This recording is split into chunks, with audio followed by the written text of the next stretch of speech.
கிராம மிஷனரி இயக்கம் வழங்கும் கிராமிய நேரம் என்ற இந்த நிகழ்ச்சிக்கு உங்களை அன்புடன் வரவேற்கிறோம். கிராம மிஷனரி இயக்கம் கடந்த 27 ஆண்டுகளாக சிறுவர் மற்றும் வாலிபர் மத்தியில் ஊழியம் செய்து வருகிறது. 800க்கும் மேற்பட்ட மிஷனரிகளோடு தமிழ்நாட்டில் உள்ள 38 மாவட்டங்கள் உட்பட ஆந்திரா, ஒடிசா, கர்நாடகா, சத்தீஸ்கர், ஜார்க்கண்ட் மற்றும் மத்திய பிரதேசம் ஆகிய மாநிலங்களிலும் நற்செய்தி பணியை செய்து வருகிறது. எமது இலக்கு 1,00,000 கிராமங்கள், 7,000 மிஷனரிகள், ஒவ்வொரு மாநிலத்திலும் 500 மிஷனரிகள். எமது தரிசனம் என் ஆட்டுக்குட்டிகளை மேய்ப்பாயாக என்ற வசனத்தின்படி கிராமங்களில் உள்ள சிறுவர் மற்றும் வாலிபர்களை கிறிஸ்துவுக்குள் வழிநடத்தி அவர்கள் மூலம் கிராமங்களை சுவிசேஷ மயமாக்குதல், சந்திக்கப்படும் சிறுவர் மற்றும் வாலிபர்களை நாளைய தலைவர்களாகவும் ஊழியர்களாகவும் உருவாக்குதல், ஒவ்வொரு கிறிஸ்தவரையும் ஆத்தும ஆதாயம் செய்கிறவராக மாற்றுதல். இப்பொழுதும் எமது நிகழ்ச்சிகளை ஜெபத்துடன் பார்த்து பயனடையுங்கள். செயல்படும் கிறிஸ்தவர்களாக தேவனுக்கு உங்களை அர்ப்பணிப்பது உறுதி. அப்பா தன்னோட மகன்கிட்ட ஒரு கல்லை கொடுத்து இதோட மதிப்பு எவ்வளோ, நீ மார்க்கெட்ல போய் கேட்டுவான்னு சொன்னாரு. அந்த பையனும் ஓடி போய் கேட்டுட்டு வந்தான். அங்க ஒரு கடையில இருந்தவர் சொன்னாரு, இது பார்க்க வெறும் கல்லு மாதிரி தான் இருக்கு, ஒரு 200 ரூபாய்க்கு தேருன்னு சொன்னாரு. அந்த பையன் அதை அவங்க அப்பாட்ட வந்து சொன்னான். அவங்க அப்பா சொன்னாரு, இது ஒரு மியூசியம்ல போய் விசாரிச்சுட்டு வாயேன் அப்படின்னு சொன்னாரு. அங்க மியூசியம்ல போய் அந்த பையன் கேட்டப்போ, இது பார்க்க ஒரு அழகான கல்லா இருக்கு, நாங்க ஷோகேஸ்க்கு வேணா வச்சுக்கலாம், ஒரு 20,000க்கு இதை நாங்க வாங்கி கேட்டா அப்படின்னு கேட்டாங்க. அந்த பையனுக்கு ரொம்ப ஆச்சரியமா இருந்துச்சு. இதையே அவங்க அப்பாட்ட போய் சொன்னான். அவங்க அப்பா சொன்னாரு, கடைசியா ஒரே ஒரு வாட்டி எனக்காக இது ஒரு நகை கடையில போய் விசாரிச்சுட்டு வரியா அப்படின்னு கேட்டாரு. அந்த பையனும் போய் கேட்டான். அங்க நகை கடையில இருந்தவர் அதை பார்த்துட்டு, தம்பி இது எவ்வளவு விலை உயர்ந்த டைமண்ட் தெரியுமா, இதை பார்த்து பத்திரமா வச்சுக்கோ, இது ஒரு 2 லட்சத்துக்கு மதிப்புடையது அப்படின்னு சொன்னாங்க. அந்த பையனுக்கு ரொம்ப ஆச்சரியமா இருந்துச்சு. இதையும் அவங்க அப்பாட்ட வந்து சொன்னான். அவங்க அப்பா என்ன தெரியுமா சொன்னாங்க, இதே போலத்தான் நம்மளோட மதிப்பும், நம்ம எந்த இடத்துல இருக்கோமோ அந்த இடம் தான் நம்மள தீர்மானிக்கும் அப்படின்னு சொன்னாங்க. இதே போலத்தான் நாமும் ஏசப்பாவோட சமூகத்துல இருக்கும்போது நம்மளோட வேல்யூ எப்பவுமே ஒரு ஸ்பெஷல் தான். ஹலோ நேயர்களே, உங்ககிட்ட ஒரு நிமிஷம் பேசலாமா? ஒரு வேடன் ஒரு பறவை கிட்ட போய் நீ எனக்கு ஒரே ஒரு இறகு மட்டும் தாயேன் அப்படின்னு கேட்டான். அந்த பறவையும் யோசிச்சது, இந்த ஒரு இறகு கொடுக்கறதுனால எனக்கு எந்தவித நஷ்டமும் இல்லைன்னு நினைச்சிட்டு அந்த வேடன்ட்ட போய், நான் உனக்கு ஒரு இறகு தாரேன், ஆனா அதுக்கு பதிலாக நீ எனக்கு என்ன தருவேன்னு அந்த பறவை கேட்டதான். அதுக்கு அந்த வேடன், நீ எனக்கு ஒரு இறகு கொடுத்தனா நான் உனக்கு ஒரு புழு தாரேன்னு சொன்னான். உடனே அந்த பறவையும் ஒரு இறகு கொடுத்துட்டு ஒரு புழு வாங்கி சாப்பிட்டுருச்சு. இப்படியே நாட்கள் போச்சு. ஒரு நாள் அந்த பறவை அதால பறக்கவே முடியல. ஆமாங்க, அது டெய்லி ஒவ்வொரு இறகா கொடுத்து கொடுத்து இப்ப அதுகிட்ட ரொம்ப கம்மியா தான் இறகு இருக்கு. அது கிடைக்கிற அந்த சின்ன பெனிஃபிட்டான அந்த சாப்பாடுல கான்சென்ட்ரேட் பண்ணி அதோட பிளெஸிங் ஆன பறக்கிற எபிலிட்டியே அது இழந்துட்டு. நம்ம வாழ்க்கையிலயும் சில நேரங்கள்ல நம்ம 10 நிமிஷம் போன் பார்த்தா என்ன, ஏன் ஒரே ஒரு சிகரெட் ட்ரை பண்ணா என்ன, இப்படி நம்ம நினைச்சு நிறைய பேர் அவங்க வாழ்க்கையே இழந்திருக்காங்க. வேதத்துல கூட ஒரு வசனம் சொல்லுது, உங்கள் எதிராளியாகிய பிசாசானவன் கெர்ச்சிக்கிற சிங்கம் போல் எவனை விழுங்கலாமோ என்று வகை தேடி சுற்றி திரிகிறான். ஆமாங்க, நம்மளை எப்படியாவது விழ வச்சிடணும்னு சாத்தான் ரொம்ப ட்ரை பண்றான். ஆனா அந்த வலையில விழாதபடி நம்ம அலர்ட்டா இருப்போமா? இயேசுவின் செல்லங்கள்.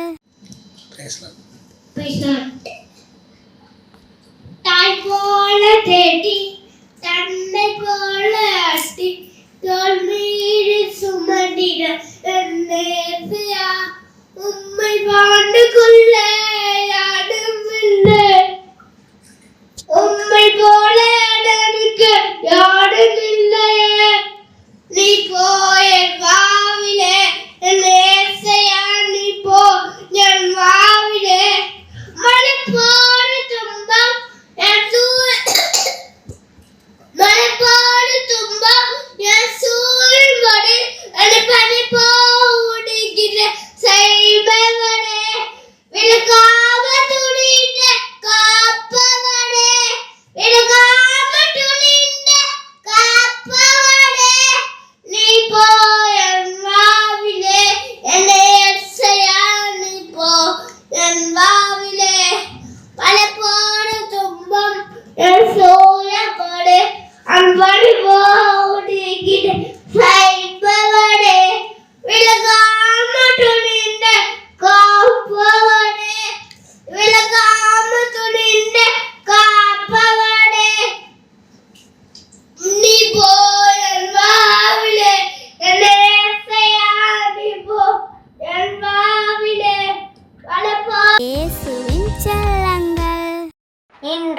வசனம்.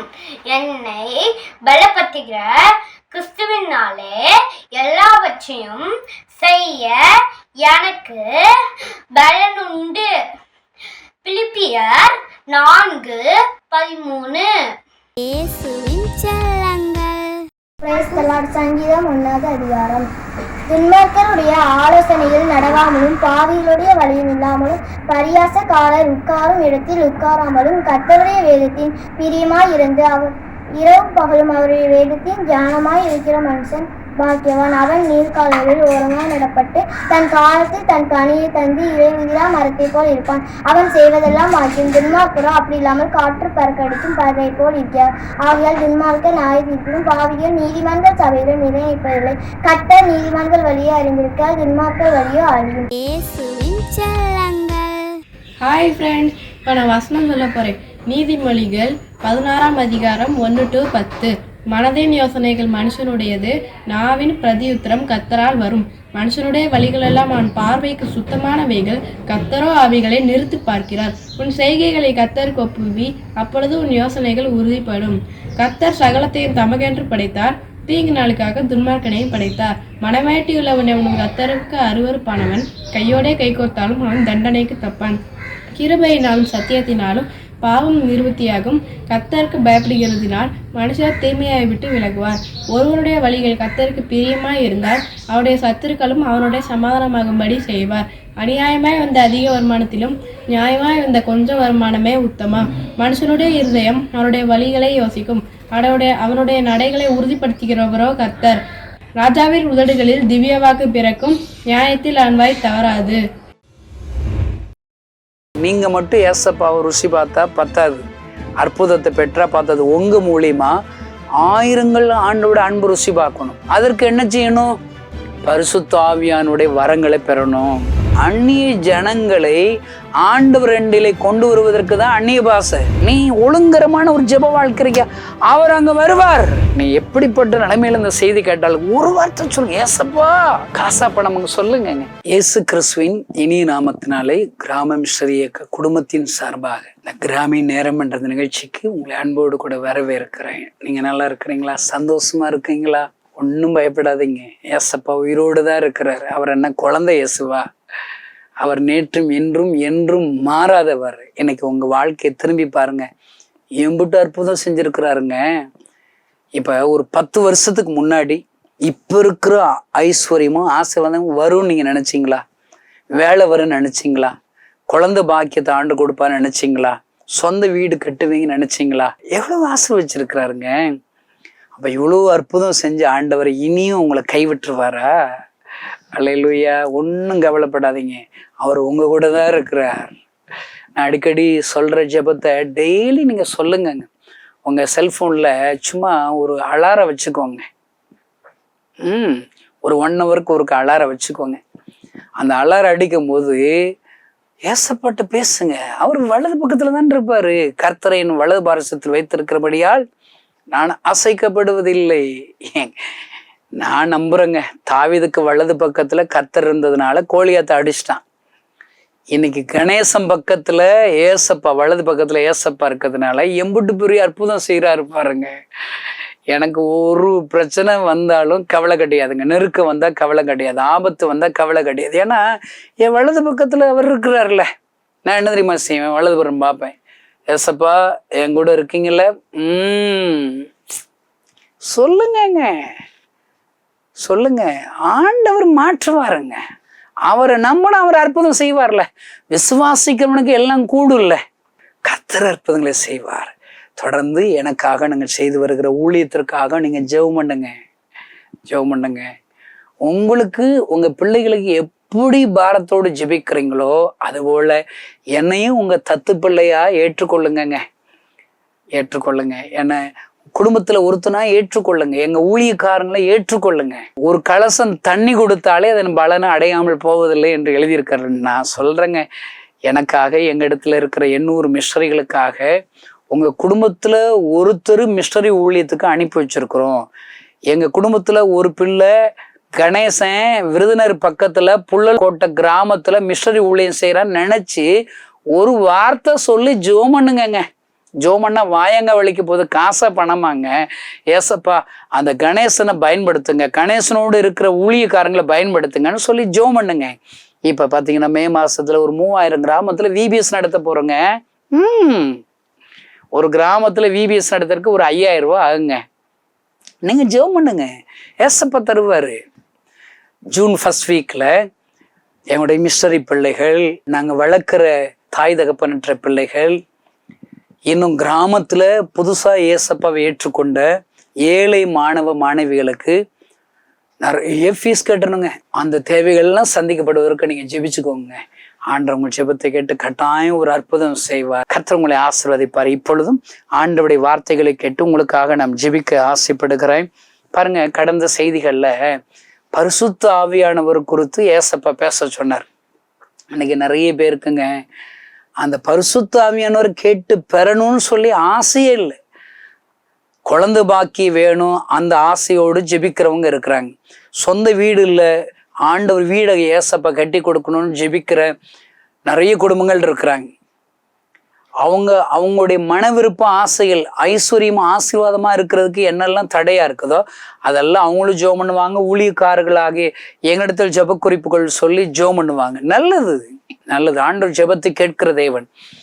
ஒவ்வொரு நாளும் நூற்றுக்கணக்கான பேர்கள் எங்களுக்கு ஃபோன்ல தொடர்பு கொள்றாங்க, ஜெப குறிப்புகளை பகிர்ந்து கொள்றாங்க. ஏன்? அவங்க எங்களை குடும்பத்துல இருக்கிற ஒருத்தரா நினைச்சுக்கிட்டாங்க. அல்லேலூயா. நான் ஜெபிக்காம இருப்பேனா? இப்ப எனக்கு ஒரு கவலைன்னா என் உறவுக்காரங்க அவங்ககிட்ட தாங்க கவலையில சொல்ல முடியும். ஏன் என்கிட்ட எல்லாரும் ஃபோன் அடிக்கிறாங்க? எல்லாருக்கும் உறவுங்க. நானு அம்மா இருக்கீங்களா, உங்களுக்கு நான் பிள்ளை, அப்பாவுக்கு பிள்ளை, சில பேருக்கு சகோதரன், சில பேருக்கு அண்ணனா இருக்கிறேன், சில பேருக்கு தம்பியா இருக்கிறேன், சில பேர்களுக்கு தாய் மாமா, அவன் சித்தப்பா அப்படி இருக்கிறாங்க.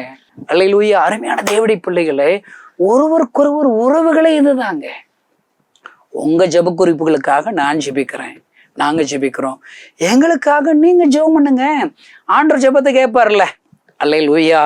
பாருங்க, கடந்த செய்திகள்ல பரிசுத்த ஆவியானவர் குறித்து உங்கள்கிட்ட பேச சொல்லி இருக்கிறார். அப்படின்னா என்ன அர்த்தம்? உங்களுக்கு எல்லாரும் பரிசுத்த ஆவியானவரை தரணும்னு சொல்லி இந்த ஏசப்பா விரும்புறாருங்க. டேவிட் கணேசனாகி என்ன பரிசுத்த ஆவியினால் நிரப்பிட்டாரு. என்னாகும்? அவர் ஆயிரக்கணக்கான ஜனங்களை, லட்சக்கணக்கான ஜனங்களுக்கு ஆண்டவருடைய வார்த்தைகளை சொல்லுகிற ஊழியக்காரனாக ஆண்டவர் என்னை பயன்படுத்தி கொண்டே இருக்கிறார். ஆமென். அல்லேலூயா. பாருங்கள், பரிசுத்த ஆவியானவரை நிரப்பினதுனால நன்மையை செய்கிறவராக சுற்றி திரிந்தார். பாத்தீங்களா? நீங்க இந்த செய்தி கேட்கிற நீங்க மட்டும் ஏசப்பாவை ருசி பார்த்தா பத்தாது, அற்புதத்தை பெற்றா பார்த்தது. உங்க மூலியமா ஆயிரங்கள் ஆண்டோட அன்பு ருசி பார்க்கணும், லட்சங்கள் ஆண்டோட அன்பு ருசி பார்க்கணும். அதற்கு என்ன செய்யணும்? பரிசுத்த ஆவியானுடைய வரங்களை பெறணும். பாருங்க, பைபிள்ல பாருங்களேன், இயேசு கிறிஸ்து 12 சீசர்களை வழி நடத்துறார். அடுத்து 70 பேரை கிராம ஊழியத்துக்கு பட்டணங்களுக்கு அனுப்பி வைக்கிறார், எதிரே கிராமத்துக்கு அனுப்பி வைக்கிறார். அடுத்து 120 பேர் 3.5 வருஷத்துல இருக்கிறாங்க சீசர்கள். ஆண்டவர் பரமேறும் போது என்ன சொல்றாரு? நீங்க எருசலேமில காத்திருங்கள். எதற்காக? பரிசுத்த ஆவியினால் உங்களை ஊற்ற போகிறேன், அதை பெற்றுக்கொள்கிறவரை காத்திருங்க. 120 பேரும் ஆண்டோடைய வார்த்தைகளை கேட்டு காத்திருக்கிறாங்க. ஆண்டவர் பிராமிஸ் பண்ணபடி, வாக்கு கொடுத்தபடியே பரிசுத்த ஆவியினால் நிரப்புகிறார். 120 பேர்களையும் தேவன் தம்முடைய வல்லமையினால் நிரப்புகிறார்.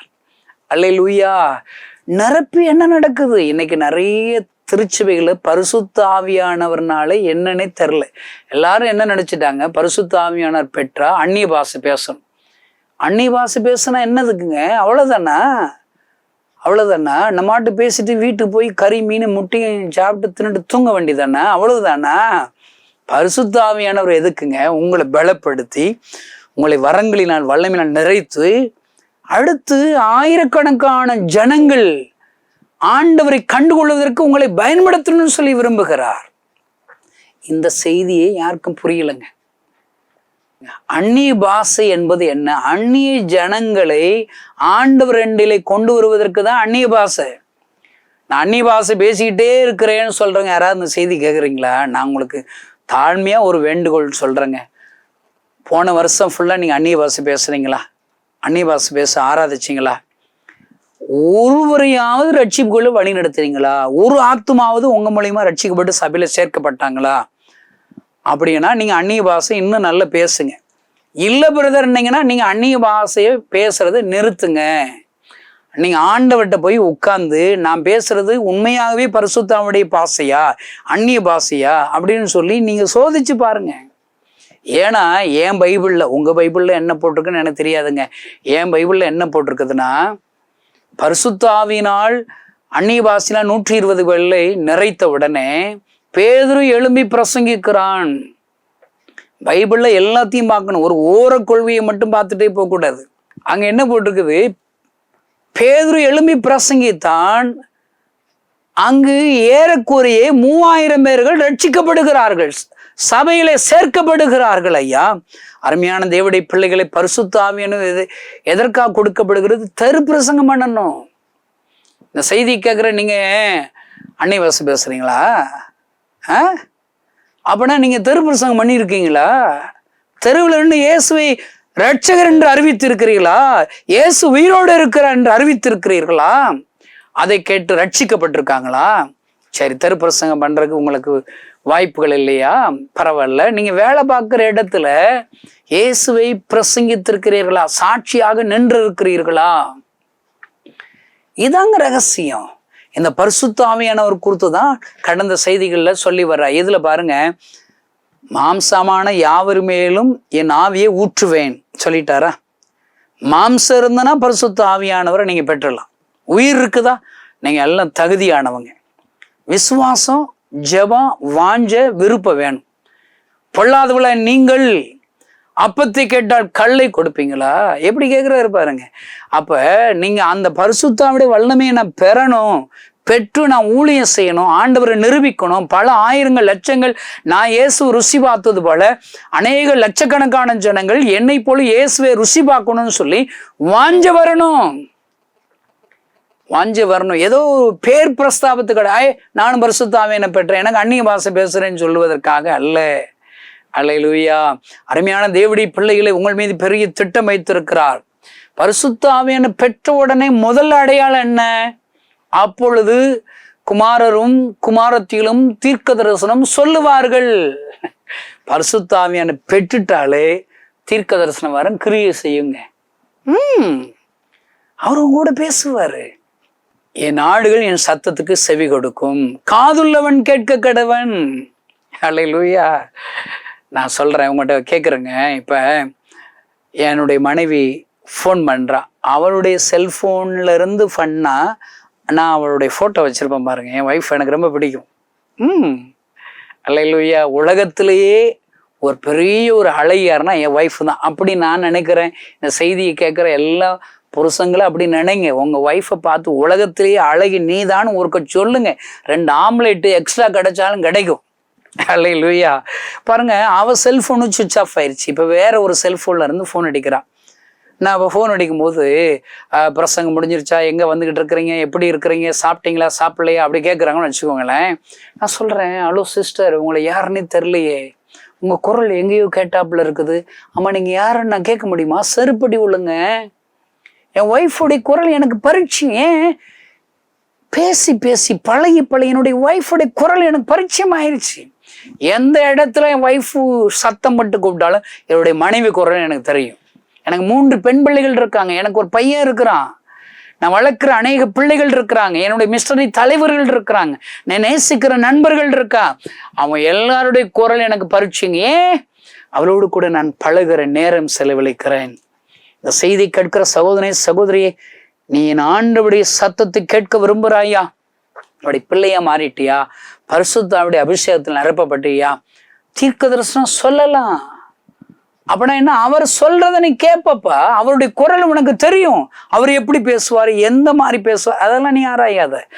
ஒவ்வொரு நாளும் ஒரு ஒழுங்கும் கிரமமான ஒரு ஜெப வாழ்க்கையை நீ ஆண்டவருக்காக நீ ஸ்பெண்ட் பண்ணேன்னா அவர் பேச ஆரம்பிச்சிருவாரு. பைபிள்ல போட்டுருக்குது, என் நாமத்தை பிரஸ்தாபப்படுத்துகிற எந்த ஸ்தானத்தின் நான் வருவேன். நீ ஒழுங்கரமான ஒரு ஜெப வாழ்க்கையா, அவர் அங்க வருவார். அவருடைய சத்தம் உனக்கு கேட்கும். அவருடைய சத்தம் உனக்கு கேட்டுச்சுன்னா தீர்க்க தரிசனம் சொல்லலாம். சொல்லலாம். இதை குறித்து தான் முதல் செய்தியிலே சொன்னார். இன்னைக்கு அடுத்த அடையாளம் பாருங்க, வாலிபர்கள் தரிசனம் அடைவார்கள், தரிசனங்களை அடைவார்கள். இது ஒரு அடையாளம். நான் சொல்றேன், வாலிபர்கள் தான் தரிசனம் அடைவார். நான் வயசாயிருச்சு அப்படி நினைக்காதீங்க, நான் சின்ன பிள்ளை நினைக்காதீங்க. நீங்க எப்படி நினைக்கிறீங்களோ அப்படிதாங்க. நீ வாலிபன் நினைக்கிறீங்களா, வாலிபன் தான். காளை விட்ட போய் கேளுங்க, மலை நாட்டு எனக்கு தாருங்கிறான். அவன் வாலிபன் போல விரும்புறான். அல்லேலூயா. தரிசனம் அடைவார்கள். நான் சொல்றேங்க, 27 வருஷமா ஏசப்பாவுடைய ஊழியத்தை செய்யறேங்க. தொடக்கம் நான் மட்டும்தாங்க. நான் ஏன் இந்த ஊழியத்தை செய்ய தொடங்கினேன், யாரும் சொல்லி கொடுக்கலங்க. ஊழியன்னா என்னன்னே தெரியாதுங்க. நான் முழு நேர ஊழியம் செய்ய ஆரம்பிக்கும் என்ற முழு பைபிளே கிடையாதுங்க. பழைய ஏற்பாடு புதிய ஏற்பாடு 2 பிரிவு தெரியும் எனக்கு. ஏசப்பா பத்தி 2 விஷயம் தெரியுங்க. ஏசப்பா எனக்கு உயிர் கொடுத்தாருங்க, சாக கடந்தங்க. டாக்டர் என்ன கைவிட்டுட்டாங்க இறுதி வியாதினால. ஏசப்பாட்ட வந்து ஜெபம் பண்ண, ஏசப்பா எனக்கு உயிர் கொடுத்தாருங்க. இந்த செய்தி கேட்கிற நண்பர்களை, நீ எப்படிப்பட்ட நிலைமையில இந்த செய்தி கேட்டாலும் ஒரு வார்த்தை சொல்லுங்க, ஏசப்பா. காசா பணம் சொல்லுங்க, ஏசப்பா எனக்கு ஒரு அற்புதம் செய்யுங்க. உங்க பிரச்சனைகளை சொல்லுங்க, அழுங்க, ஆண்டவர் அற்புதம் செய்வாருங்க. இந்த கணேசன் கண்ணீரை ஏசப்பா தொடச்சாருங்க. என் கண்ணீரை தொடச்சு ஏசப்பா ஒரு நாள் என் கண்களினால பார்த்த போது உலகத்துல இருக்கிற எல்லா ஜனங்களுக்கு அவர் அழுது கொண்டே இருந்தார். ஐயா, என் கண்ணீரை தொடச்ச ஆண்டவர் கண்ணீர் வடிக்கிறாரா? ஏன் ஜனங்கள் என்ன அறியலையே, என்ன அல்லாம எங்கோ போய் கொண்டு இருக்கிறார்களே, அவங்களை ஆசீர்வதிக்க விரும்புகிறேன், சந்தோஷம் தர விரும்புறேன், சமாதானம் தர விரும்புறேன், வியாதியை சுகமாக்குன்னு சொல்லி விரும்புறேன். ஆனா யாருமே என்கிட்ட வரமாட்டாங்களே, என்னாலே இல்லாமல் எங்கோ போய் கொண்டு இருக்கிறார்களே. அவர் அழுதார் ஐயா, அழுது கொண்டே இருந்தார். ஐயா, என் கண்ணீரை தொடச்சு அவர் கண்ணீர் வடிக்கிறார்ல, நான் அவரை கண்ணீரை துடைக்கட்டும் என்று சொல்லி இந்த ஊழியத்தை செய்ய தொடங்கினேன். ஐயா, தொடங்கினேன். என் ஆண்டு மீது வைத்திருக்கிற அன்பினாலே தொடங்கினேன். ஆனால் தொடங்கினதாங்க நானு. மீதி நடத்துகிற 27 வருடங்களாக நடத்துகிறது எல்லாம் அவர் தான். ஐயா, அவர் தரிசனங்களை கொடுக்கிறார். நான் கிராமத்துல முத போகும்போதுங்க பிசாசு எல்லாம் ஓடுங்க. நான் நடந்தாலே பிசாசு ஓடுங்க. கை வச்சா வியாதி சுகமாகும். ஐயா, எத்தனை அற்புதங்களை ருசி பார்த்தவர்களும் மறுபடியும் பின்தொடர் பணியில் ஏசப்பா உங்களுக்கு பிசாசுல இருந்து விடுதலை கொடுத்தாருல, நீங்க ஏசப்பா தொடர்ந்து நம்புங்கன்னு சொல்லுவாங்க. அவங்க நம்ப மாட்டாங்க. வியாதியை சுகப்படுத்தியிருப்பாரு, நம்ப மாட்டாங்க. ஐயோ, நான் ஊழியம் செய்து வேசுதானான்னு சொல்லி ஜெபம் பண்ணும் போது ஏசப்பா எனக்கு தரிசனம் கொடுத்தாருங்க. ஆட்டுக்குட்டிகளை நீ மேயி. ஒரு கிராமத்துல ஆட்டுக்குட்டி கட்டி கிடக்குதா, நீ ஆடு தூக்க வேண்டாம், ஆட்டுக்குட்டியை தூக்கிட்டு வா. ஆடு தன்னாலும் பின்னாடி தரிசனம் காண்பித்தார். ஐயா, தரிசனத்தை நான் அடைந்தேன். ஐயா, கிராமங்கள்ல சிறுவர் ஊழியங்களா செய்ய ஆரம்பிச்சாங்க. ஆண்டவர் ஒரு நாள் சொல்லி கொடுத்தாரு. நாம பாக்குற இப்போ ஒரு 10-15 கிராமங்கள்ல சிறு பிள்ளைகளை சந்திக்கிறோம்ல, அந்த 10-15 கிராமங்கள்ல விபிஎஸ் ஊழியத்தை செய்யறல, அந்த 15 கிராமத்தையும் ஒரு நாள் ஒரே இடத்துல கூட்டினா எவ்வளவு நல்லா இருக்கும். ஒரு தரிசனம் காண்பிச்சாருங்க, தரிசனம் அடைய வச்சாருங்க. நாங்க அப்படி எல்லாம் நானும் என்னுடைய ஊழியர்கள் எல்லாம் சேர்த்து கூட்டினோம். நாங்க வச்ச முகாம்கள்ல ஆரம்ப அந்த சிறுவர் முகாம்ல ஆயிரக்கணக்கான வாலிபர்கள் வந்தார்கள். 3800 சிறுவர்கள் சிறுமிகள் வந்தார்கள். அவர்களுக்கு ஆண்டோட அன்பை நாங்கள் சொல்லி கொடுத்தோம். ஐயா, எத்தனை அற்புதம் ஐயா. திடீர்னு அந்த சிறுபிள்ளைகளுடைய காரியங்கள் எல்லாம் பார்க்கும்போது அதுல ஒரு 700 பேர்கள் டீனேஜ் வாலிபர்கள், இளம் வாலிபர்கள். அப்ப ஆண்டவர் ஒரு தரிசனம் கொடுத்தாருங்க. இந்த 700 பேர்களையும் தனியா வச்சு ஒரு கேம்ப் நடத்தினா என்ன, ஒரு வாலிபர் முகாமை ஒழுங்கு செய்ய வேண்டும் என்று ஒழுங்கு செய்தோம். ஐயா, நாங்கள் வைத்த வாலிபர் முகாமில் முதல் 1000 பேர், 1500 பேர். இன்னும் முதல் முறையாக விருதுநகர்ல 5000 பேர்கள் கொண்ட ஒரு வாலிபர் முகாமை நாங்கள் நடத்த போகிறோம் என்று அருமையான எங்களுடைய தகப்பன் மோகன் சிலாசர சன்னிடத்துல கேட்டோம். ஐயாவிடத்தில் கேட்டோம். அவங்களும் சந்தோஷமாக ஜெபித்து ஆண்டவர் சொன்னபடியால் அந்த முகாமிற்கு வந்தார்கள். முதல் முகாமில் 7300 வாலிபர்கள் வந்தார்கள். அவர்களை ஆண்டவர் ரட்சித்தார், அவளை அபிஷேகித்தார். போதவில்லை, இன்னும் தரிசனம் இன்னும் தரிசனம் காண்பிக்கிறார். 1000 போதாது, 7000 போதாது, இன்னும் அடுத்தடுத்த முகாம்கள், கடைசியாக வைத்த முகாம்களை 1,00,000க்கும் மேற்பட்ட வாலிபர்கள் தரிசனம் காண செய்தார். ஊழியக்காரர்களை உருவாக்க வேண்டும் என்ற தரிசனம், தாய் தகப்பனற்ற பிள்ளைகளை எங்கள் சொந்த பிள்ளைகளாக வளர்க்க வேண்டும் என்ற தரிசனம். ஆண்டவர் கடைசியா எண்டாக தரிசனத்தை இந்த கணேசனை அடைய செய்திருக்கிறார். ஐயா, என்ன தரிசனம்? நான் சாகிறதற்கு உள்ளாக 7000 மிஸ்டரிகள், 1,00,000 கிராமங்கள் என்று இலக்கையா. இதற்கெல்லாம் காரணம் என்ன? என் ஆண்டவர் எனக்கு கொடுத்த பரிசுத்த ஆவியினுடைய அந்த வல்லமை ஐயா. எனக்குள் அவர் வந்து விட்டார், எனக்குள் அவர் ஊற்றி விட்டார். அவர் என்னை தீர்க்கதரிசனம் சொல்லும்படி என்னை பேச வைக்கிறார், என்னை தரிசனங்களை காண வைக்கிறார் ஐயா, தரிசனங்களை அடைய வைக்கிறார் ஐயா. சிறு பையனாக இருக்கும் போதே யோசேப்பை ஆண்டவர் முன்குறிக்கிறார். அந்த யோசேப்பிற்கு ஒரு தரிசனத்தை அடைய காண செய்கிறார். என்ன தரிசனம்? இவன் அரிக்கட்டுகள் உயர்ந்திருக்கிறது, அவன் முன்பாக இருக்கிற எல்லா அரிக்கட்டுகளும் தாழ விழுகும், உனக்குரியவர்கள் எல்லாரும் உன்னிடத்திலே விழ வைப்பேன். அதுதான் தரிசனம். தரிசனத்தை அடைய வைக்கிறார். அந்த தரிசனத்தை அடைய வைக்கிற ஆண்டவர் மாத்திரம் அதை நிறைவேற்றுகிற ஆண்டவர் ஐயா. இந்த செய்தி கேட்கிற சகோதரனே சகோதரியே, இன்றைக்கு என் ஆண்டவர் உன்னோடு கூட பேசுகிறார். என் மகனே மகளே, நான் உன்னை பரிசுத்த ஆவியின் வல்லமையினால் நிறைப்ப விரும்புகிறேன். என் ஆவியின் அபிஷேகத்தை உன் மீது ஊற்ற விரும்புகிறேன். அதன் மூலியமாக உன்னை தீர்க்கதரிசனம் சொல்ல வைக்க போகிறேன். அதன் மூலியமாக உனக்கு தரிசனங்களை காண்பிக்க விரும்புகிறேன் என்று சொல்லுகிறார். இன்றைக்கு ஒப்பு கொடுக்கிறீர்களா? கிறிஸ்துவ வாழ்க்கை ஏதோ சும்மா இருக்கிற வாழ்க்கை அல்ல, லட்சங்களை சந்திக்கிற வாழ்க்கை ஐயா. இந்த கணேசனை பயன்படுத்துகிறார், யோசேப்பை பயன்படுத்துகிறார், இன்றைக்கு உங்களை பயன்படுத்த விரும்புகிறார். எல்லோரும் கண்களை மூடி நாம் ஜெபிப்போம். பரலோகத்தில் இருக்கிற எங்கள் அன்பு தகப்பனை, இந்த செய்தியை கேட்கிற ஒவ்வொருவருக்காக நான் ஜெபம் பண்ணுகிறேன். பரிசுத்த ஆவியினுடைய வல்லமையினாலே இவர்கள் ஒவ்வொருவரையும் நிறைத்தொள்ளுவீராக. என்னை நிரப்பும், நம்முடைய பரிசுத்த ஆவியுடைய அபிஷேகத்தால் என்னை நிரப்பும் என்று சொல்லி யாரெல்லாம் எங்கிருந்து ஜெபிக்கிறார்களோ அவர்கள் மீது நம்முடைய வல்லமை ஊற்றுவீராக. பரிசுத்த ஆவியானவர்களை ஊற்றப்பட்ட ஒவ்வொருவரும் முதல் அடையாளமாக தீர்க்க தரிசனம் சொல்ல வைப்பீராக, பழக்கு வைப்பீராக, அவர்களை எடுத்து பயன்படுத்துவீராக, தரிசனங்களை காண செய்வீராக. இந்த கணேசனை தீர்க்க தரிசனம் சொல்ல வைக்கிறீரே, தரிசனங்களை காண வைக்கிறீரே, என் ஆண்டவர் தம்முடைய வல்லமையினால் மகிமையினால் நிரப்புவீராக. இந்த செய்தி கேட்கிற ஒவ்வொருவரையும் தரிசனங்களை காண செய்யும். ஆசீர்வதிக்கிற இயேசுவின் நாமத்தினால் பிதாவே, ஆமென்.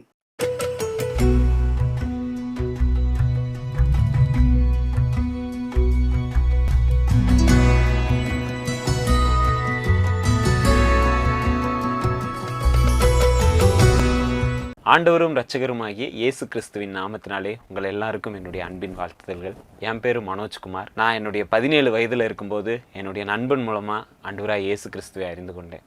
என்னுடைய குடும்பத்தை பார்த்தோன்னா எங்கள் அப்பா அம்மா சின்ன வயசுலேயே பிரிஞ்சிருந்தாங்க. அதனால மன உளைச்சலுக்கு உள்ளானே ரொம்ப கஷ்டப்பட்ட ஒரு சூழ்நிலையாக இருந்தது.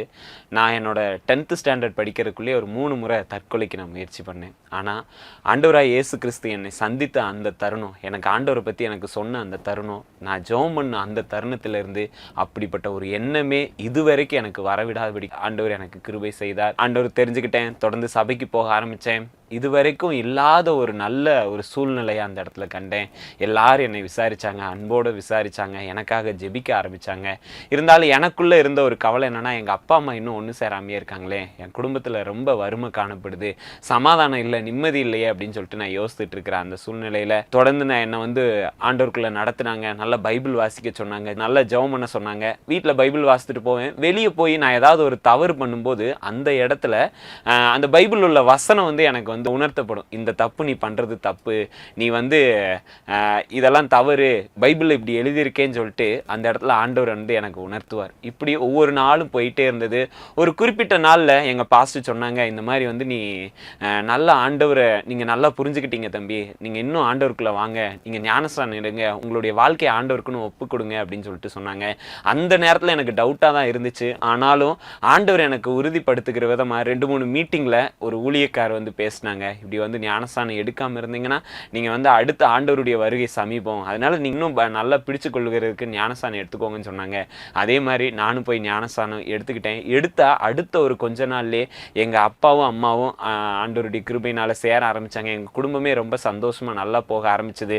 இதுக்கு மேலே நம்ம குடும்பத்தோடு ஆண்டவரை ஆராதிக்கலாம் அப்படின்னு சொல்லிட்டு நான் நினச்சிட்டு இருக்கிற சூழ்நிலையில தான் குடும்பத்தில் இருக்க எல்லாருமே என்ன சொல்லிட்டாங்கன்னா, இல்லை நீ சர்ச்சுக்கு போகக்கூடாது, இவ்வளோ நாள் போனது போதும், இதுக்கு மேலே போகக்கூடாது அப்படின்னு சொன்னாங்க. ஆனாலும் நான் தொடர்ந்து ஆண்டவர் எனக்கு இப்படி ஒரு அற்புதம் செஞ்சுருக்கார், என் குடும்பத்தில் ஒரு நன்மை செஞ்சுருக்கிறார், நான் எப்படி போகாமல் இருக்க முடியும்னு சொல்லிட்டு தொடர்ந்து சர்ச்சுக்கு போக ஆரம்பித்தேன். குடும்பத்தில் பலத்த எதிர்ப்பு உண்டானது. கிராமத்தில் உள்ளவங்க எல்லாம் ஒரு மாதிரி பேச ஆரம்பித்தாங்க, நீ சர்ச்சுக்கு போகிற, கிராமத்துக்குள்ளே இருக்கக்கூடாதுன்னு சொல்லிட்டு சொல்ல ஆரம்பித்தாங்க. வீட்டில் அப்பா அம்மா ரொம்ப நெருக்கடி கொடுக்க ஆரம்பித்தாங்க. ஆனாலும் ஆண்டவர் என்னை பலப்படுத்தினார், தைரியப்படுத்தினார். ஒரு குறிப்பிட்ட ஒரு மிஷினரி தரிசன கூடுகைன்னு சொல்லிட்டு எங்கள் ஊருக்கு பக்கத்தில் நான் போய் அந்த மீட்டிங்கை நான் அட்டன் பண்ணேன். அட்டன் பண்ணும்போது அந்த இடத்துல மிஷினரிகளுடைய காரியங்களை பற்றி சொன்னாங்க. எனக்கு எதுவுமே அந்த அளவுக்கு புரியல. ஆனால் ஆண்டவருக்காக வாழணும்னு ஒப்பு கொடுக்குறவங்கெல்லாம் கையை தூக்குங்க அப்படின்னு சொல்லிட்டு அவங்க சொன்னாங்க. அந்த இடத்துல என்னோட கையை தூக்கி நான் ஒப்பு கொடுத்தேன். பெருசாக பாரத்தோடலாம் இல்லை, சரி சொல்கிறாங்க நம்ம ஆண்டவருக்காக வாழ்வுன்னு சொல்லிட்டு நான் அந்த இடத்துல கையை தூக்கி ஒப்பு கொடுத்தேன். மறுபடியும் நான் வீட்டில் இருக்கும்போது இவைகளெல்லாம் நான் சிந்திச்சுட்டு இருக்கும்போது ஒரு நாள் ஆண்டவர் என்னுடைய இருதயத்தில் உணர்த்தினாங்க, நீ ஏன் முழு நேர ஊழியத்துக்கு நீ வரக்கூடாது அப்படின்னு சொல்லிட்டு ஆண்டவர் கேட்கும்போது அந்த இடத்துல என் கண்ணில் இருந்து கண்ணீர் வர ஆரம்பிச்சது. என்ன ஆண்டவரே, எங்கள் அப்பா அம்மாலாம் ரொம்ப எதிர்ப்பாக இருக்காங்க, இன்னும் பார்த்தா என் கிராமமே எதிர்ப்பாக இருக்கு, இன்னும் நான் எப்படி ஆண்டவரே உங்களுக்காக நான் வர முடியும் அப்படின்னு சொல்லிட்டு நான் யோசிச்சுக்கிட்டு இருந்தேன். அந்த சூழ்நிலையில் நான் சபைக்கு போகிற நேரத்துல எல்லாம் எங்கள் அப்பா அம்மா பின்னாடியே சபையில் நான் அடித்து பயங்கரமாக இழுத்துட்டு வந்துடுவாங்க.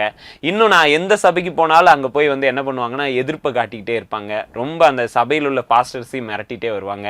இப்படி இருக்கிற சூழ்நிலையில் ஆண்டவரே நீங்களும் இப்படி சொல்கிறீங்க, ஆனால் எங்கள் அப்பா அம்மாவுக்கு நான் பயப்பட வேண்டியதாக இருக்குது, நான் எங்கே போனாலும் அவங்க விட மாட்டாங்களே அப்படின்னு சொல்லிட்டு ஜெபம் பண்ணிட்டு இருக்கிற ஒரு சூழ்நிலையில் இப்படியே நான் என்னுடைய வாழ்க்கை போயிட்டு இருந்த ஒரு சூழ்நிலையில் என்ன நடந்ததுன்னா, ஒரு குறிப்பிட்ட சூழ்நிலையில் எங்கள் அப்பா அம்மாவே நீ வீட்டிலே இருக்க வேணாம், உனக்கு ஆண்டவர் தான் முக்கியம்னா நீ தயவு செஞ்சு வீட்டை விட்டு வெளியே போயிரு அப்படின்னு சொல்லிட்டு உறவினர்கள் எல்லாராலையும் வீட்டை விட்டு வெளியே அனுப்பப்பட்டு அடுத்து நான் ஆண்டவரே என்னோட லைஃபே கேள்விக்குறியா இருக்கேன், நான் என்ன செய்ய முடியும் அப்படின்றப்ப ஆண்டவர் ஊழியம் செய்யும்படியான அன்று பாக்கியத்தை கிருபையை கொடுத்தார்.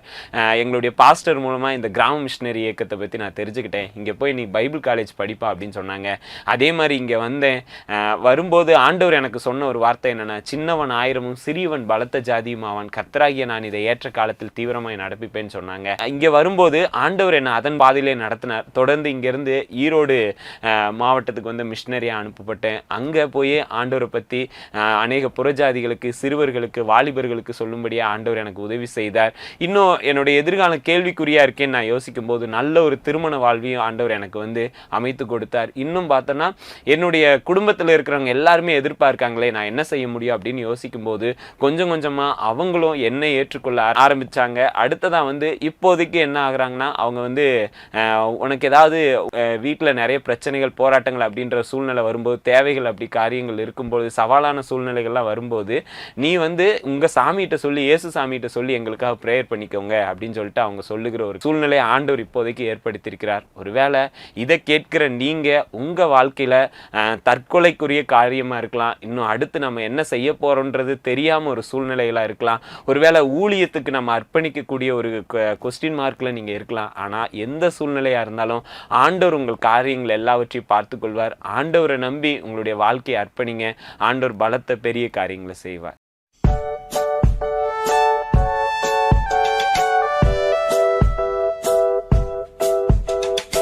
ஹலோ செல்ல குட்டிகளே, எல்லாரும் சந்தோஷமா இருக்கீங்களா? இன்னைக்கு உங்களுக்கு குட்டி ஆக்ஷன் சாங் சொல்லி தரலான்னு இருக்கோம்.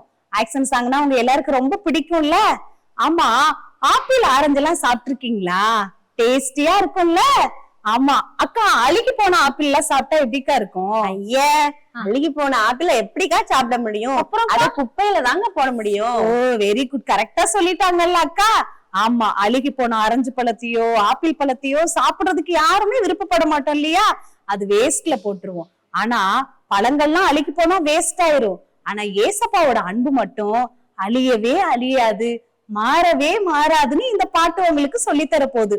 அந்த பாட்டை நாங்க 2 பேரும் பாட போறோம். நீங்க ஃபர்ஸ்ட் டைம் கேளுங்க, அடுத்து நம்ம ஆக்ஷனோட இந்த பாட்டை கத்துக்கலாம். ஓகேவா குட்டீஸ்? ஆப்பிள் ஆரஞ்சு டேஸ்ட் தான், அழுகி போனா வேஸ்ட் தான். ஆப்பிள் ஆரஞ்சு டேஸ்ட் தான், அழுகி போனா வேஸ்ட் தான். அழியா டேஸ்ட் ஒன்றுதான், அது அப்பா இயேசுவின் அன்புதான். அழியா டேஸ்ட் ஒன்றுதான், அது அப்பா இயேசுவின் அன்புதான். அது ருசிக்க ருசிக்க வரும் சந்தோஷம், அது இனிக்க இனிக்க வரும் சங்கீதம். அது ருசிக்க ருசிக்க வரும் சந்தோஷம், அது இனிக்க இனிக்க வரும் சங்கீதம். அக்கா, அப்போ ஏசப்பாவுடைய அன்ப நம்ம ருசிக்க ருசிக்க தான் தெரியும், அப்படிதானே? ஆமாக்கா, ருசிச்சு பார்த்தா அது எவ்வளவு சந்தோஷமா இருக்கும். அது சங்கீதம் பாடுறதுக்கு கூட இனிமையான ஒரு அன்புக்கா, ஏசப்பாவோட அன்பு. ஆமாக்கா, இப்ப நம்ம பாட்டுக்குரிய ஆக்ஷன் பண்ணிடலாமாக்கா? கண்டிப்பா பண்ணிருவோம்க்கா. குட்டீஸ் எல்லாம் ஆர்வமா ரெடியா இருக்காங்க. பெரியவங்களும் கூட இந்த நிகழ்ச்சியை பார்த்துட்டு இருக்கிறாங்கக்கா. நம்ம சொல்லி தர்ற இந்த பாடலை பக்கத்துல இருக்கிற கிராமங்களுக்கும் அவங்க தெருவுல இருக்கிற சின்ன பிள்ளைங்களுக்கு அழகா சண்டே கிளாஸ் நடத்தலாம்க்கா. சூப்பர்க்கா. இப்ப நம்ம ஆக்ஷன் பண்ணிடலாமா? கண்டிப்பா பண்ணிடுவோம்க்கா. சூப்பர். ஆப்பிள் ஆரஞ்சு டேஸ்ட் தான், அழுகி போனா வேஸ்ட் தான். ஆப்பிள் ஆரஞ்சு டேஸ்ட் தான், அழுகி போனா வேஸ்ட் தான். அழியா டேஸ்ட் ஒன்றுதான், அது அப்பா இயேசுவின் அன்புதான். அழியா டேஸ்ட் ஒன்றுதான், அது அப்பா இயேசுவின் அன்புதான். அது ருசிக்க ருசிக்க வரும் சந்தோஷம், அது இனிக்க இனிக்க வரும் சங்கீதம்.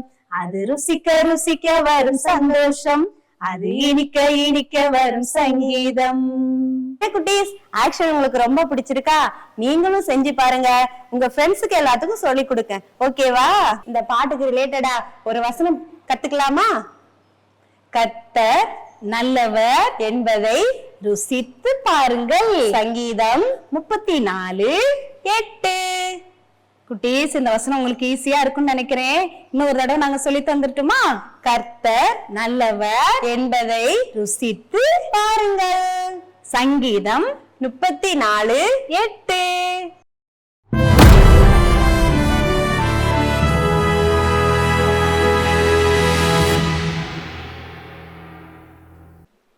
ஹெல்த் டிப்ஸ், இதை பற்றி அடிக்கடி ஞாபகம் வச்சுக்கணும். வாட்ஸ்அப், சோஷியல் மீடியாவில் இருக்கிறவங்க காற்றினால் அலைக்கழிக்கப்படுகிற குழந்தைகள்னு ஒரு கேட்டகரி இருக்குது எபேசியரில்.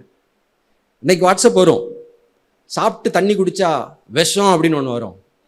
நாளைக்கு ஒரு சாப்பிட்டு தண்ணி குடிக்காட்டி போச்சு அப்படின்னு வரும். என்ன செய்ய போகிறீங்க? ஒன்றும் செய்ய முடியாது. யார்கிட்ட போய் கேட்பீங்க? யார் ஆராய்ச்சி பண்ணா சாப்பிட்ட பிறகு அப்படியே தண்ணி ஊற்றி பார்த்து உள்ள விஷமாகிறது, இல்லை சாப்பிட்ட பிறகு தண்ணி குடித்தா என்ன ஆகுது? எங்கே ரிசர்ச் இருக்குது? நாசா விஞ்ஞானிகள் சொல்லி இருக்கிறார்கள், நம்பவே கூடாது. இது எங்கேயாவது நாசரத்தில் உள்ள ஒருத்தன் போட்டிருப்பான். நாசா விஞ்ஞானிகளுக்கெல்லாம் வேலை இல்லைன்னு நினச்சிங்களா? அவங்களுக்கு மீடியாவில் வர்றதை எதையுமே பார்க்காம இருக்கிறது நல்லது. குறிப்பாக இப்போ ஹெல்த் டிப்ஸ் சொல்கிறேன். என்ன சாப்பிடணும், சாப்பிடக்கூடாது, என்ன செய்யணும், இப்போ என்ன செய்யணும். உங்கள் தாத்தா பாட்டி அப்பா அம்மாட்ட கேட்டால் ஒன்று ஒரு முறை இருக்கும், அவ்வளோதான். கீரை சாப்பிட்டா நல்லது, சாப்பிட்டுக்கிட வேண்டிதான். அதில் அல்ஃபா ஒமேகா ஆசிட் இருக்கா இல்லையாங்கிறது நமக்கு பிரச்சனை இல்லை. அது வந்தால் கேன்சர் 30 வருஷம் கழிச்சு வராமல் இருக்கும். அந்த ஆராய்ச்சி போட்டு மண்டையை பிக்காதீங்க. ஹெல்த் டிப்ஸே வேண்டாம். ஒருத்தர் சொல்கிறாரு, thinking too much of health is அன்ஹெல்த்திங்கிறார். ஹெல்த்தை பற்றியே யோசிச்சுட்டு இருக்கிறது அன்ஹெல்த்திங்கிறார். கொஞ்சம் யோசிக்கணும். திமோத்தி போன்றவர்கள் அடிக்கடி, நீ என்னப்பா ஃபாஸ்டிங் தண்ணி குடிக்காமல் அல்சர் வந்தது, கொஞ்சம் உடம்பை பார்த்துக்கோ, கொஞ்சம் கவனிக்கணும். சிலர் அப்படி இருந்தால் நம்ம பார்த்துக்கணும் உடம்பை. ரொம்ப யோசிக்க வேண்டாம். இதை சாப்பிட்டா என்ன நடக்கும், இந்த கீரை சாப்பிட்டா என்ன நடக்கும், அகத்திலே தீயை அவிச்சிரும். இருக்குது, நல்லா இருக்கும், அவிக்குமா இருக்கும், இருக்கட்டும். ரொம்ப யோசிக்க வேண்டாம். கிடைக்கிறத சாப்பிடுவோம். நிறைய பேர் நினச்சிக்கிறது, நல்ல சத்தான ஆகாரம்லாம் சாப்பிட முடியல, உடம்பு போசாக்கா இல்லை. ஒரு ஹென்ரி டேவிட் தோரோ எழுதுறாரு. அவர் ஒரு அமெரிக்கன் ஃபிலாசபர். அவர் ஒரு விவசாயிட்ட பேசுகிறாராம். கறிகிரி சாப்பிட்டா தானேங்க உடம்பு நமக்கு நல்லா இருக்கும் வேலை செய்கிறதுக்கு அப்படின்னு சொல்கிறாரு. இவர் எழுதுறாரு, இவர் ஒரு விவசாயி. அப்போ உழுதுட்டு போகிற ஒரு காளை மாடுக்கு பின்னாடி விவசாயி போயிட்டு இருக்கிறாரு. இவர் சொல்கிறாரு, இவனையும் மண்ணு உள்ள அந்த பெரிய ஏறு எல்லாத்தையும் ஒரு மாடு உழுதுட்டு போகுது, அது வெறும் புல்லை தான் திங்குது. புரியுதா? இவர் நினைக்கிறார், கறிகிரி சாப்பிட்டா தானே உடம்புல ஸ்ட்ரென்த் இருக்கும். அங்கே ஒரு காளை மாடு இவரை இழுத்துக்கிட்டு போயிட்டு இருக்கு, வண்டியும் ஏறையும். அது வெறும் புல்லை தான் சாப்பிடுது. அதுக்கு எங்கேருந்து மசில்ஸ் பில்ட் ஆகுது? கிறிஸ்தவ வாழ்க்கையின் ரகசியம் ஹெல்த்துக்கு நான் சொல்கிறேன். சில நேரம் நம்ம நினைக்கலாம், அவங்கள போல நம்ம ரிச்சா ஒரு முந்திரி பருப்பு வறுத்து சாப்பிட முடியலையே அப்படிலாம் ஒருவேளை யோசிச்சிங்கன்னா ஞாபகம் வச்சுக்கோங்க, ஹெல்த்தி லைஃபோட சீக்ரெட் கர்த்தர் தாங்க. அல்லேலூயா. கொஞ்சம் ஞானமாகவும் இருக்கணும். கர்த்தர் பார்த்துக்கொள்வார் என்று சொல்லி நான் 3 வேளையும் கறி கிடச்சி சாப்பிட்டேன்னா ஹார்ட்டில் போகிற குழாயெல்லாம் அடைச்சிக்கணும், பம்பிங் ஆயிரும், அப்புறம் பைபாஸ் தான் பண்ணுவேன். சில இது ப்ராக்டிக்கல், நான் கவனமாக இருக்கணும். ஆனால் முடிவு கர்த்தர் கிருபை தான். நமக்கு இவ்வளோ தான் சாப்பிட முடியுது, நம்ம அப்படிலாம் கவலைப்பட வேண்டியதில்லை. மெடிக்கல் ஷாப் அந்த பிஸ்னஸ் லைனில் இருந்த நாட்கள் ஞாபகம், கிராமத்து கடைகளுக்கு போவேன். இந்த தீப்தி ஆஃபீஸில் வேலை பார்த்துட்டு வருவாங்க. ஒரு நகை நட்டு கூட இருக்காது, எல்லாம் கடனில் விற்றுருப்பாங்க. ஹார்லிக்ஸ் வாங்குவாங்க. ஒரு கடைக்காரர் என்கிட்ட சொல்லுவார், அவங்க போன பிறகு சொல்லுவார், இந்த இவங்களெல்லாம் பார்த்து நான் கவலைப்படுறேன். என்னென்னாச்சு சொல்கிறீங்க? இவங்களாம் நினச்சிக்கிறாங்க இந்த ஹார்லிக்ஸை எப்படியாவது செலவு பண்ணி வாங்கிட்டா நல்லா இருந்துருவோன்னு நினைக்கிறாங்க. இருக்கிற கீரை இதை சாப்பிட்டா போதும்னு தெரிய மாட்டேங்குது. பேரிச்சம்பளம் அது விலை குறை, அதனால யாரும் சாப்பிட்றதில்ல. அவர் அந்த காலத்தில் சொன்னார். இதெல்லாம் இந்த கிராமத்தில் உள்ளவங்களுக்கு தெரியாமல் போச்சு. கம்மஞ்சோறு சாப்பிட்டா போதும் தெரியல. இது ஏதோ ஒன்று காஸ்ட்லியாக செலவழிச்சிட்டா நல்லா ஆயிருமோ, இப்படியெல்லாம் நினைக்கிற காலங்கள். ரைட். ஆண்டவர் நமக்கு சொல்கிறது, நம்முடைய ஆரோக்கியம் எங்கே இருக்கிறது? கர்த்தருடைய கிருபையில் இருக்கிறது. கொஞ்சம் ஞானமாக இருக்க அழைக்கப்படுகிறோம். மிஞ்சி சரீர நலனை குறித்து, உணவை குறித்து வரக்கூடிய சோசியல் மீடியாவில் அதில் அப்சஸ் ஆகிவிடக்கூடாது. இது அது இதுன்னு சொல்லி என்ன செஞ்சிடக்கூடாது, ரொம்ப யோசிக்க வேண்டாம்.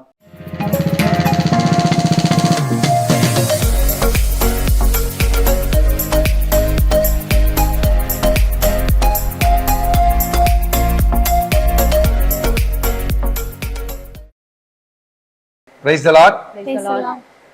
என் பேர் ராபி. நான் கனடாவில் வசிச்சுட்டு இருக்கிறோம். என்னுடைய ஒய்ஃப் பேர் அனு. என்னுடைய மூத்த பொண்ணு பேர் ரியா. என்னுடைய சின்ன பொண்ணு பேர் ரேச்சல். ஸோ இந்த நேரத்திலும் கூட உங்களோடு ஆண்டவரை நாமத்தை மகிமைப்படுத்த இந்த நேரத்தில் ஒரு பாடல் மூலியமாக ஆண்டவருடைய நாமத்தை மகிமைப்படுத்தலாம். இந்த பாடல் உங்களுக்கு தெரிஞ்சிருந்தா எங்களோட சேர்ந்து நீங்களும் பாடுங்க. இந்த நேரத்தில் இந்த பாடலை நம்ம பாடலாம். நானும் என் வீடும் என் வீட்டாரனை வரும் ஓயாமல் நன்றி சொல்வோம்.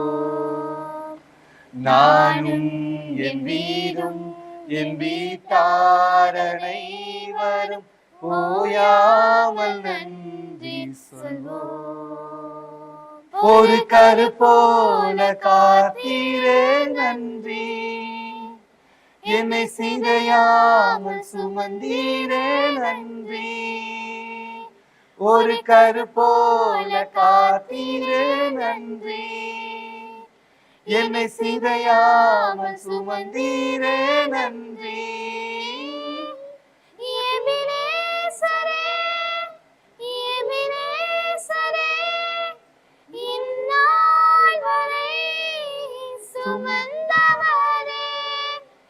எபினேசரே எபினேசரே என் நிறைவாயிருப்பவரே,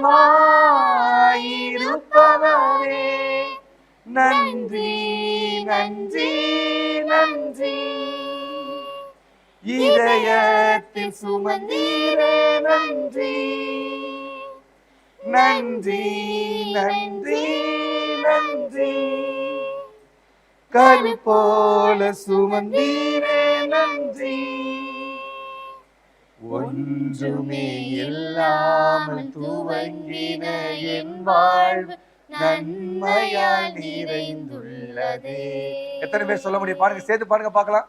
ஒன்றுமே இல்லாமல் துவங்கின என் வாழ்வு நன்மையால் நிறைந்துள்ளதே.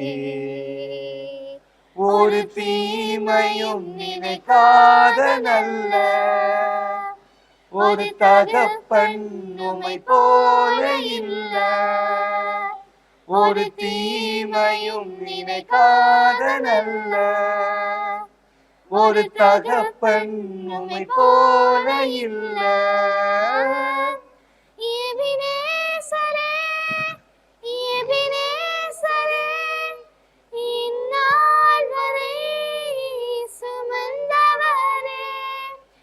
எபினேசரே எபினேசரே என் நினைவாயிருப்பவரே, நன்றி நன்றி நன்றி. இதயத்தில் சுமந்தீரே நன்றி, நன்றி நன்றி நன்றி.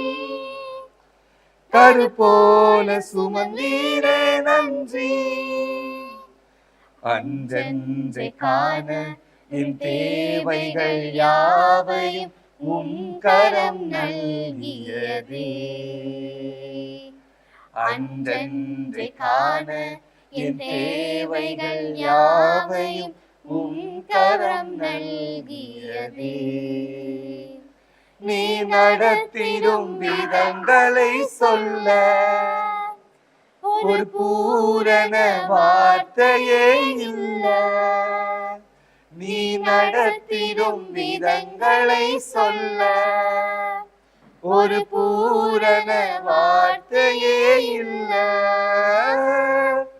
எபினேசரே, எபினேசரே, இந்நாள் வரை சுமந்தவரே. எபினேசரே, எபினேசரே, என் நினைவாயிருப்பவரே. நன்றி நன்றி நன்றி, இதயத்தில் சுமந்தீரே நன்றி. நன்றி நன்றி நன்றி, கரு போல சுமந்தீரே நன்றி. ஞானிகள் மத்தியில் பைத்தியம் என்னை அழைத்தது அதிசயமே. ஞானிகள் மத்தியில் பைத்தியம் என்னை அழைத்தது அதிசயமே. நான் இதற்கான பாத்திரன் அல்ல, இது கிருபையே வேறொன்றுமில்ல. நான் இதற்கான பாத்திரன் அல்ல, இது கிருபையே வேறொன்றுமில்ல. எபினேசரே, எபினேசரே, இந்நாள் வரை சுமந்தவரே. எபினேசரே, எபினேசரே, என் நினைவாயிருப்பவரே.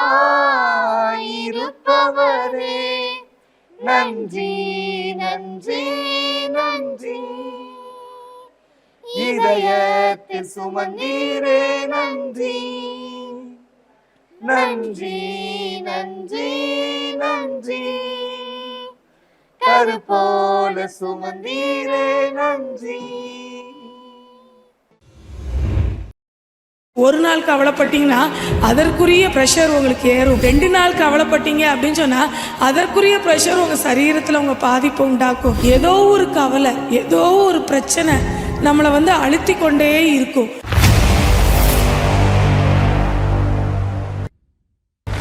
ஒரு கிளாஸ் ரூம்குள்ள சார் ஒருத்தவங்க நுழைஞ்சாங்களாம். அந்த வாத்தியார் உள்ள நுழையும் போதில் அவங்க கையில் ஒரு பாத்திரத்தில் தண்ணி வச்சுருந்தாங்களாம். அப்போ அந்த ஸ்டூடெண்ட்ஸை பார்த்து கேட்டாங்களாம், என் கையில் இருக்கிற அந்த பாத்திரத்தில் எவ்வளோ தண்ணி இருக்குன்னு சொல்லுங்க அப்படின்னு சொல்லி கேட்டாங்களாம். அப்போது ஒவ்வொரு பையனும் ஒவ்வொரு விதமான ஆன்சர் சொன்னாங்களாம். இது 500 லிட்டர் இருக்கும், இது 1 கிலோ வெயிட் இருக்கும், இது 2 கிலோ வெயிட் இருக்கும் அப்படின்னு சொல்லி. சரி, இந்த பாத்திரத்தை நான் கையில் சுமந்துக்கிட்டே இருந்தேன் அப்படின்னு சொன்னால் என் கைக்கு என்ன ஆகும் அப்படின்னு சொல்லி அடுத்த கொஸ்டின் அந்த சார் அந்த ஸ்டூடெண்ட்ஸ்கிட்ட கேட்டாராம். அப்போது அங்கே இருக்கிற பசங்கள்லாம் சொன்னாங்களாம், சார் என்ன சார் இது என்ன ஒரு பெரிய வெயிட்டா, இதை கொஞ்ச நேரம் நீங்கள் சுமக்கிறதுனால உங்கள் கைக்கு என்ன ஆக போகுது, ஒன்றும் ஆகாது சார் அப்படின்னு சொல்லி ஒரு பையன் சொன்னானா.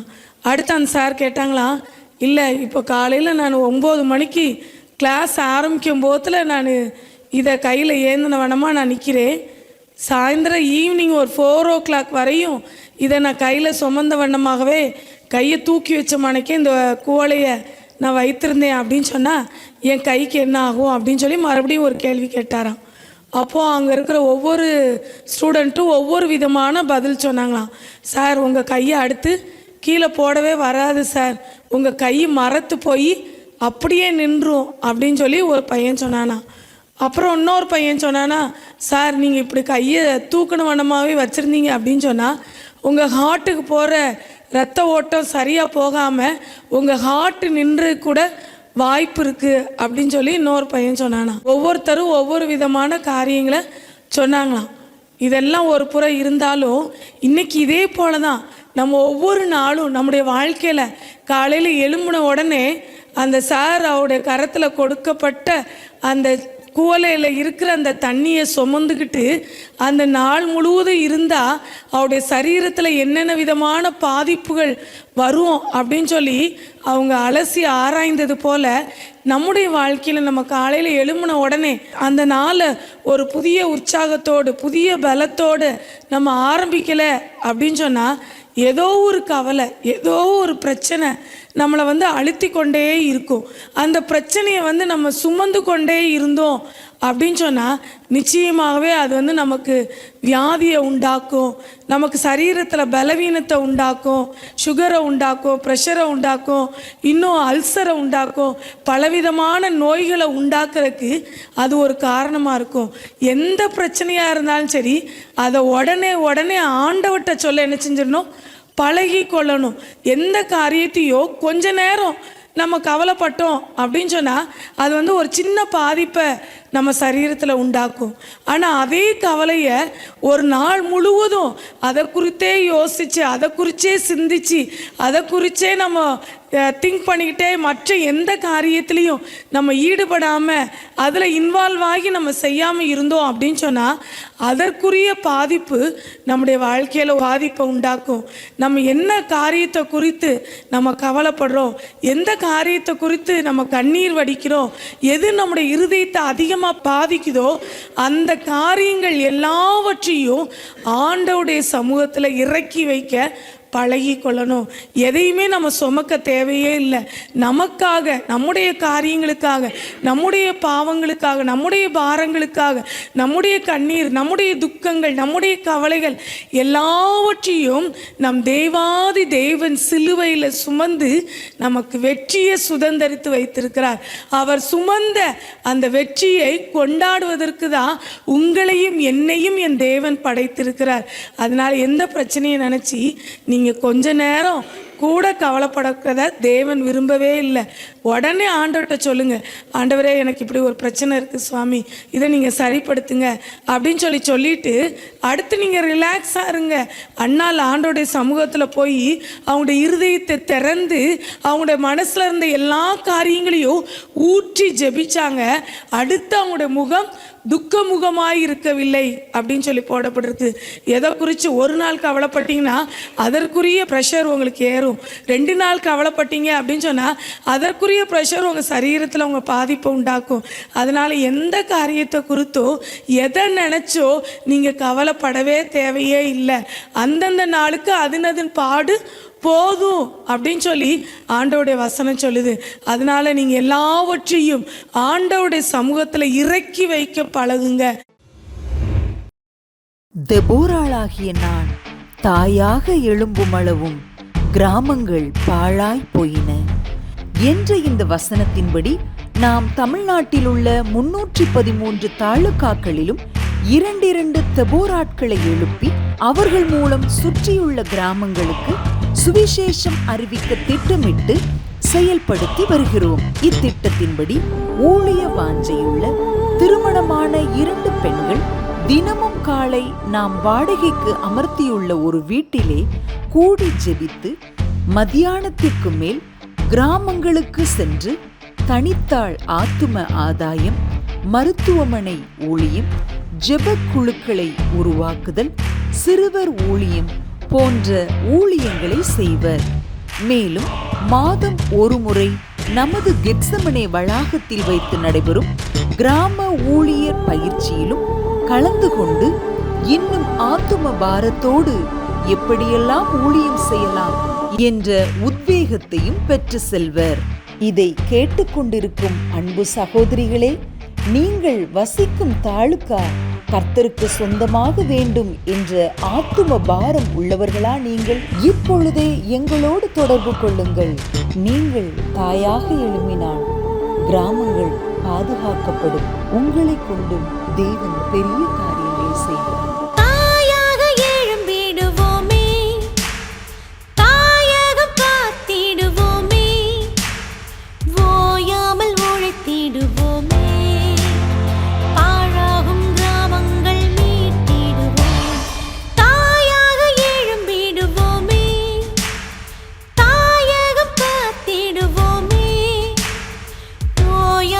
உழைத்திடுவோமே.